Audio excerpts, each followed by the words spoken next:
நீதிமொழிகள் அதிகாரம் 9 வசனங்கள் 1 முதல் 18 முடிய. 1ஆம் வசனம்.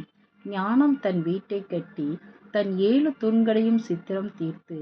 2 தன் கொழுத்த ஜந்துக்களை அடித்து திராட்சரசத்தை வார்த்து வைத்து தன் போஜன பந்தியை ஆயத்தப்படுத்தி.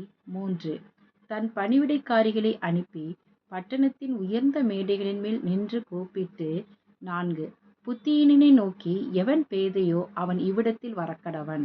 5 நீங்கள் வந்து என் அப்பத்தை புசித்து நான் வார்த்த திராட்சரசத்தை பானம் பண்ணுங்கள். 6 பேதமை விட்டு விலகுங்கள், அப்பொழுது பிழைத்திருப்பீர்கள், புத்தியின் வழியிலே நடவுங்கள் என்று விளம்புகிறது. 7 பரியாசக்காரனை கண்டிக்கிறவன் லச்சை அடைகிறான், துன்மார்க்கனை கண்டிக்கிறவன் தன்னை கரைப்படுத்திக் கொள்கிறான். 8 பரியாசக்காரனை கடிந்து கொள்ளாதே, அவன் உன்னை பகைப்பான், ஞானமுள்ளவனை கடிந்துகொள், அவன் உன்னை நேசிப்பான். 9 ஞானமுள்ளவனுக்கு போதகம் பண்ணு, அவன் ஞானத்தில் தேறுவான், நீதிமானுக்கு உபதேசம் பண்ணு, அவன் அறிவில் திருப்தி அடைவான். 10 கர்த்தருக்கு பயப்படுதலே ஞானத்தின் ஆரம்பம், பரிசுத்தரின் அறிவே அறிவு. 11 என்னாலே உன் நாட்கள் பெருகும், உன் ஆயுசின் வருஷங்கள் விருத்தியாகும்.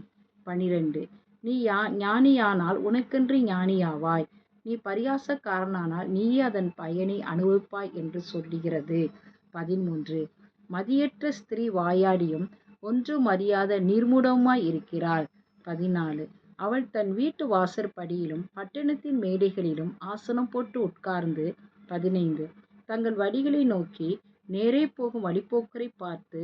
16 எவன் பேதையோ அவன் இவ்விடத்தில் வரக்கடவன் என்றும்.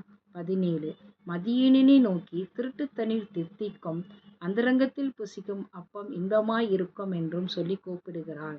18 ஆயினும் மரித்தவர்கள் அவ்விடத்தில் உண்டென்றும் அவளுடைய விருந்தாளிகள் நரக பாதாளங்களில் கிடைக்கிறார்கள் என்றும் அவன் அறியான். ஆமென்.